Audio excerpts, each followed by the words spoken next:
First time I've actually talked to the camera. All right, so it's a deadlift session tonight, and the focus of tonight is to get a rep PR. Now, I'm not necessarily saying it's going to be a all-time rep PR, but I want to get some reps with 300 kilos. I don't feel like going insanely heavy. So I just fancied doing 300 kilos and getting as many reps as I can with 300 kilos. To the best of my recollection, the most I've ever done with 300 kilos is about 15 reps, which is a lot of reps. So I don't know if I'm in condition to do 15 reps with 300 at the moment, but the goal is 10 reps plus, which will be the most reps I've done with 300 kilos for a while. Just simply because a lot of the time with my deadlifts, I tend to keep the reps on the lower end. It's not that I can't rep, but I prefer, generally speaking, to keep my reps 5 reps or less, to be honest with you, when I'm deadlifting. Most of the time when I deadlift very heavy. I do some very high rep stiff leg deadlifts. Some of you may have seen me in relatively recent times, certainly on one of my YouTube shorts, hitting the 75 kilo dumbbells for 50 reps. So I am pretty good at repping. I am pretty good at repping with deadlift. But when I come to what you say, your kind of standard conventional deadlift, well, I say conventional using the axle, that's what I deadlift with. I tend to keep the reps on the more conservative lower end, and I do it more of a strength exercise than necessarily a muscle hypertrophy kind of muscle building exercise. You just have to be brutally strong to deadlift decent weight, and it is going to thicken everything up. But I tend to use my other exercises to actually kind of build a bit more muscle. Deadlifts I treat more as a demonstration of strength most of the time, to be honest with you. And the muscle kind of comes anyway. So I'm going to get 340 on there, and effectively I'm going to prime the nervous system with that. So 340, at the moment, if I was to do a 1 rep max, I would imagine I'd be in the early 400s. I'm decently strong at deadlifts. I'm not saying I'm like max strong, but I'm decently strong at deadlifts. So I'd imagine 410 to 420 for a single would be doable-ish if I was to push it. So I'm going to get something which is, I don't know, is that in the region of 80-ish% of that, 75-80% of that? I'm not a mathematician, but you get the idea. Enough weight to wake my body up, but it won't necessarily absolutely kill me. And then once I've done that, I'll have a little rest. I'll strip a plate aside off, and then I'm going to go back down to 300 kilos and get as many reps as I can with it. And it's just a top tip for anyone if you're trying to go for a rep PR. Supercharge your nervous system by going a little bit heavier, strip off a bit of weight, and then go for your rep PR. So anyway, enough talking. I'm going to go and lift now.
Okay, end of the session. I'm a little fresher now.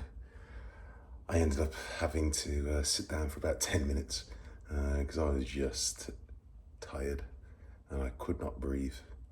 I'm suffering from a little bit of a cold. Excuse me. I'm suffering from a little bit of a cold at the moment, so I'm just getting over the tail end of that. So my breathing and fitness isn't necessarily quite up to where it normally is, but even so, I believe I got 15. I haven't watched the video yet. It's either 15 or 16 reps, whatever it was. It was way more than I was expecting. The goal was 10 or more, and I know I got to around 11 and I still felt okay, and I grinded out a handful more. So yeah, top tip for anyone: if you are looking to do a rep PR, make sure that you overload your nervous system by going a little bit heavier to start with. So let's say you want to do bench press, you want to get a rep PR with 100 kilos. Let's just take that for example. So you might want to go up to like 120, 130, maybe even 140. Just get it for a single, maybe a double, and then strip off a plate and get as many reps as you can. Not straight away, give yourself a few minutes to rebuild the strength. Give yourself 2-3 minutes or whatever it is you need to recover, and then go for some reps. And it really, really does work. I've done it for years when I've been going for rep PRs. And to be honest, I haven't actually done a rep PR for quite a while. It just hasn't been on a radar. I haven't been really trying. When I deadlift, as I think I mentioned earlier on, generally speaking, I tend to do quite low reps for what you say your kind of conventional deadlifts. I do higher reps for your stiff leg deadlifts, like your RDLs and things like that. I do keep those very high, 10 to 20 or more. You may have seen, as I alluded to earlier on, I've got a video on my YouTube shorts whereby I did a 75 kilo dumbbell deadlift for 50 reps. So I'm not bad at repping. To be fair, the DOMs I got for that, it lasted about 6 days. It was horrific. But I do reps, but as I said, I tend to do them with RDLs, not with your kind of conventional deadlifts.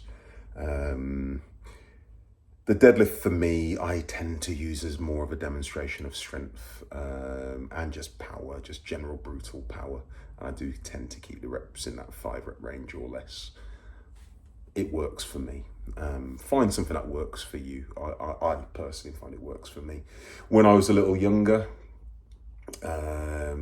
basically probably because I didn't know any better, I used to do a lot of kind of touch and go reps with deadlifts, and I always ended up tweaking my back, pulling something here, pulling something there. And as you guys know, I've got a permanent bulging disc nowadays because of dumb mistakes I made when I was younger. So I tend to, even though today I was hitting higher reps, I do tend to try my best to reset on each rep and not bounce off the ground. So it's just something that you need to be aware of.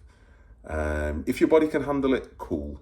But in the long run, as someone that bounced off the ground, touch and go kind of reps for quite a few years, it didn't really help me out all that much. And in the long run, it ended up causing me quite a few tweaks and knocks and bangs and things. So if you can, I would highly recommend that you reset between reps.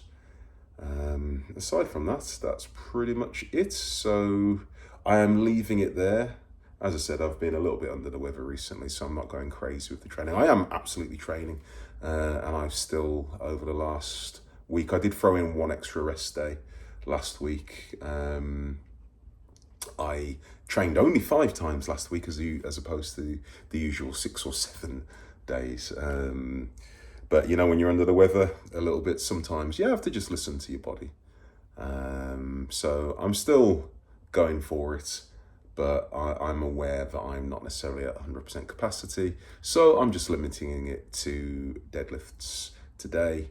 I'm going to get some good DOMs from that, and then that'll be me pretty much done. And I'll come back in tomorrow and find something else horrible to do. Anyway, thank you for taking the time to watch this video. If you're new to the channel, please don't forget to like, comment, share, subscribe, hit notifications, all that good stuff. The rest of you who are regular viewers and subscribers, thank you very much as always for the love and support. You guys take care. Check out the channel. I have been uploading. The views, as always, are very up and down. My most recent one, I don't even think it got 100 views. And then sometimes you get some all right views. So do check out the channel. I tend to upload every 2 to 3 days. So most weeks you'll have at least 2 videos on there and 1 or 2 YouTube shorts. So if you have missed anything recently, please go and check out the channel and get this old man's views up. Anyway, you guys take care, train hard, have a good week, and I'll speak to you soon.